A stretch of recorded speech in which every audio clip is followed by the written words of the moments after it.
Hey guys, welcome back. Thanks for joining me in. Today we're going to talk about the Heeter Knifeworks MOW, the Man of War. First off, when you get one of these, it comes in it's got pretty nice packaging. I always like to see a hard case. He's got a couple of wristbands, information card with all the specs and the date. This one's from January of 2016.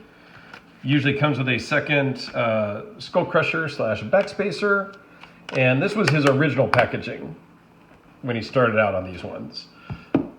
He's now gone to this zippered canvas Cordura, type of zipper pouch, which is equally cool.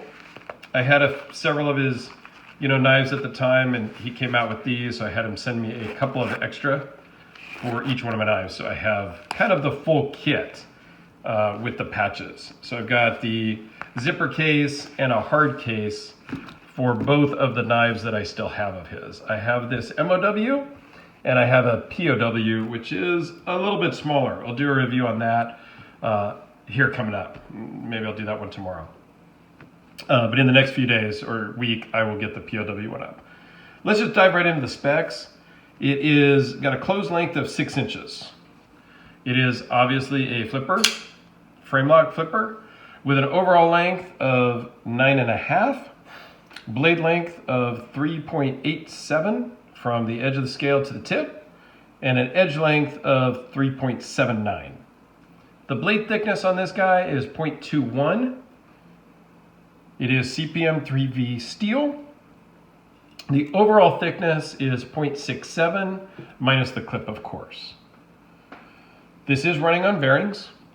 It is a titanium frame lock, so it's 2 titanium frame scales with a titanium clip and a steel backspacer. The backspacer is also the CPM 3V.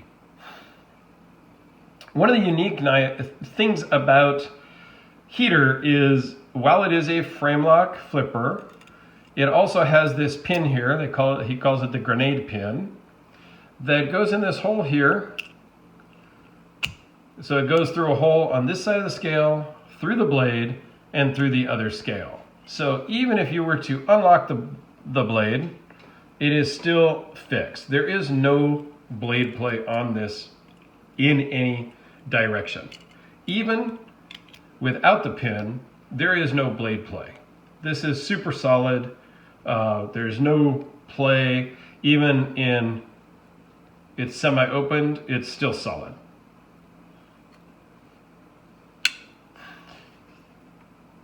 So you see it has these big finger grooves on both sides.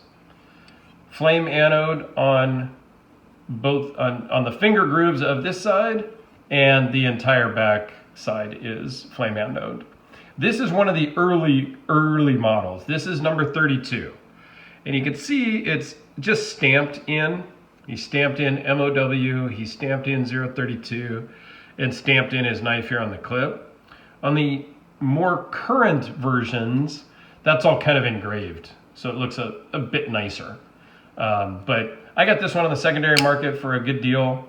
I sent it into Todd to kind of have him just go through it. He added some, grinds. I said, look, just do your thing. If you want to make it a little different, then do whatever you want. So I think he put in some more of these grinds in the blade. Again, this is not, super slicing and dicing type of EDC knife. This is if you're working on a ranch, if you're out, doing a lot of heavy cutting tasks, this is going to work great for you out in the field, out in the bush, so to speak.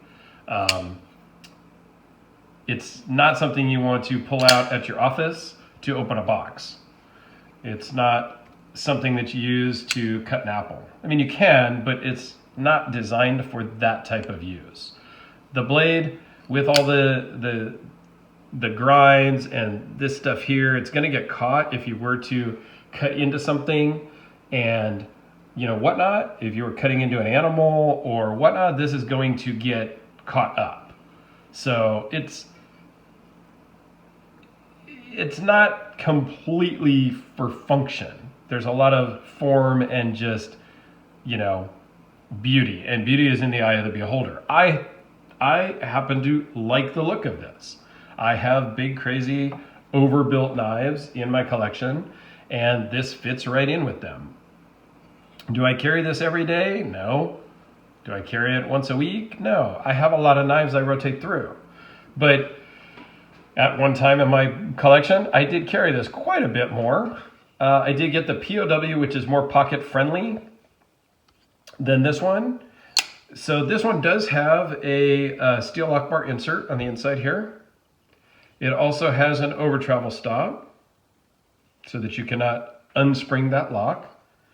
It's the spring, the over travel stop is in the middle here. A lot of people put it up here at the end, but it's right here on the other side of this brass looking pin. And the lockup is great. There's no lock stick.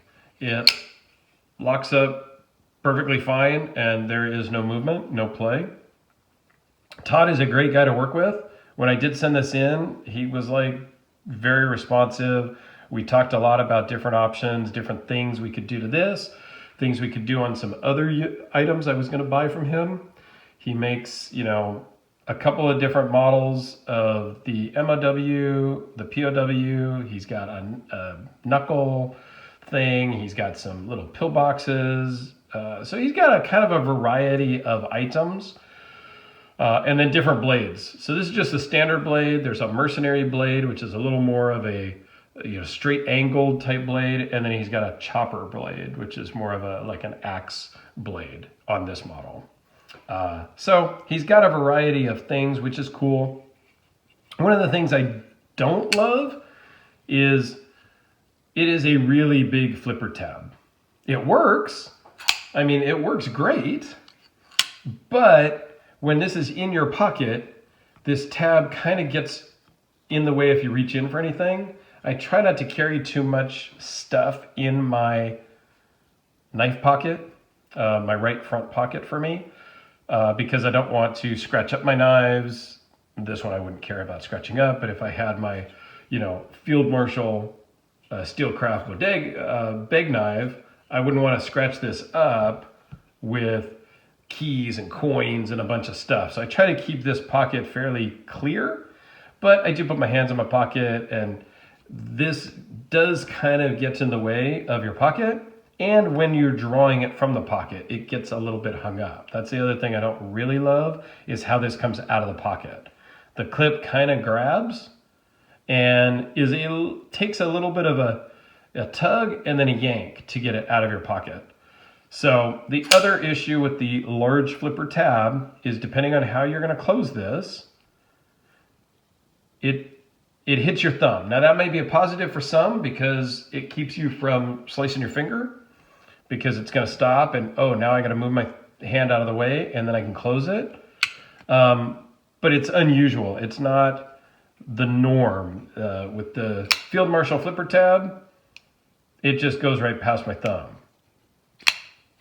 So this is more what people are used to than having to completely move your thumb out of the way.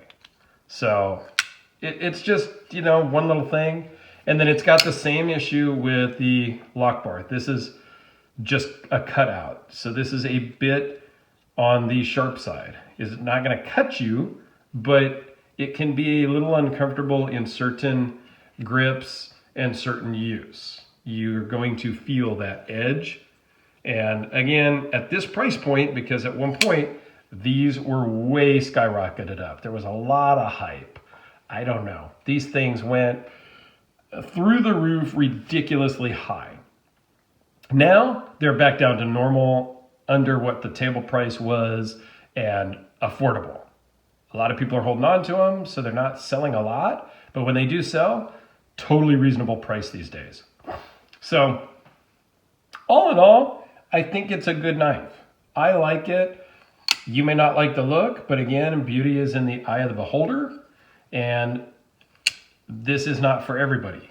Neither is my Phil Harvey Piecemaker. This isn't for everybody. I love it. A couple of my friends that have them absolutely love them. So again, that's the beauty of this knife community that we are all in, is there is a plethora of options. If you don't like this, go get a bag. You don't like the bag? Get a Sebenza. You don't like the Sebenza? Go get a Medford. You don't like the Medford? Go get a Benchmade. Go get a Dig. There's so many options. That's one of the things I love about the knife community, is there are so many options that you don't have to love everything. So anyway, that's my little spiel on the Heeter MOW. If you're interested in checking one out, I say give it a shot. At least, handle one and see what you think, and don't just believe all of the hype out there or the drama out there, because every maker is going to have some hype and every maker is going to have drama. And until you hear it for yourself, feel it for yourself, handle one yourself, just don't believe all the hype. Feel it for yourself. So anyway, thanks for watching. I appreciate it. Do me a favor, hit that subscribe button. Always love to see that. And let me know what you think about Heeter, overbuilt knives in general. I'll put some links down below to some other overbuilt knives and to Todd's website and, all that normal YouTube jazz. So anyway, thanks a lot, guys, and have a great day. We will see you on the next one.